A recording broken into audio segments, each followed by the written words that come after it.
This is the Larry Kudlow Show.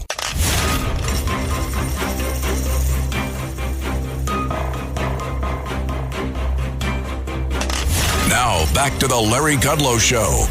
Jason Trennert, one of the smartest guys on Wall Street, longtime investment advisor, chairman and CEO of Strategas Research Partners, which I believe is rated number one on all the surveys. Jason, welcome to the show. Biden-Harris rely on a smoke and mirrors economy. I'm reading your article. Good stuff. How about central planning? You know, I called her last night on the TV show. I was talking to Newt Gingrich. She's the queen of big government socialism. What do you think of that? Yeah, I think you're right. I don't think there's a lot of evidence to suggest otherwise. We're running, as you know, we're running budget deficits as a percent of GDP that are equal to what we've done either in war or in a deep recession, and we're doing that when the unemployment rate has a 4 handle on it. So that's unprecedented in the post-war period. We're also using every other tool under the sun to try to keep the economy out of recession. And I think, you know, one party wants to tell you what kind of stove you can use and what kind of car you can drive, and another party is letting you be free to choose. So I don't think there's much. I don't think there's much debate on that. You know, Jace, on the point of they're doing everything they can, Biden, Harris, to keep the economy afloat. The Fed moved Jay Powell's speech yesterday, and they're going to cut their Fed funds rate in September, which is about a month and a half before the election. Was there any politics in that? Election year politics juice the economy, or do you think it was straight shooting? Listen, Larry, I think I want to give Chairman Powell and the Fed the benefit of the doubt here. I think that the real Fed funds rate, if you measure it versus, let's say, CPI, probably is a little high, and there are some signs that there are cracks in the economy.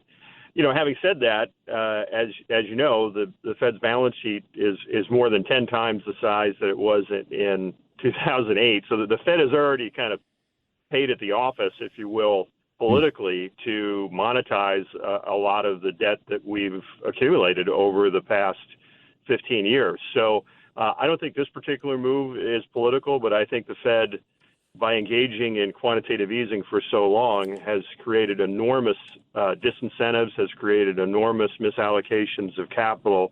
And so, but given what's happening now, I think it's probably appropriate that they ease, but it certainly, at the margin, it helps. It helps the Harris campaign. Well, I think we just had John Carney on. I think they should, go slow, quarter point, fine, but the street or the futures are already building in, constant rate cutting for the next 2 years.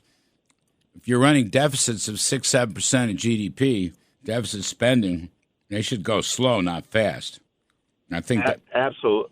Yeah. Absolutely. I think, Larry, my own view, I don't know whether you share this view, is that there are structural reasons why it's going to be very difficult to get back to the 2% target, especially if you're running deficits of this size. But a good portion of the federal budget, as you know, is indexed to inflation itself, 65% of the budget, if you don't include interest expense.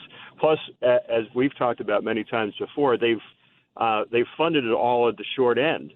And so interest expense is spiraling higher. Interest expense is now greater than our defense budget. It'll be greater than Medicare next year. So these pressures on debt and deficits are not going away. If anything, they're going to get stronger. If you add into that what I believe is a very significant move towards deglobalization, regardless of who is president, I think that's another element, that's another theme that's going to make it hard to get inflation back down to the target. We were living in a very unreal period, in my opinion, after China joined the WTO. Now I think the mask is off of what China's intentions are, and to the extent to which we're going to have supply chains that are much closer to shorter and much closer to home, that could be good for American workers, but it's not cheaper. It's more expensive. And so I think the Fed has to be really careful here. I agree with you. I think they should go very slowly. They're moving in the right direction, but go slowly. So the other one pops out here. Biden-Harris done a lot of damage to the Strategic Petroleum Reserve, which is an energy security, but it's also a national security issue. And you're writing about that. Yeah, that's one of the smoke and mirrors I talk about. The employee retention tax credit, which will start imminently. That's another probably $25 billion between now and the end of the year. I talk about the refunding, as we talked about how they're funding everything short. But I also talk about the Strategic Petroleum Reserve, which is now at its lowest level since 1983. It's the equivalent of about 20 days of U.S. consumption, less than 20 days. We consume about 20 million barrels a day. It's less than 400 million barrels.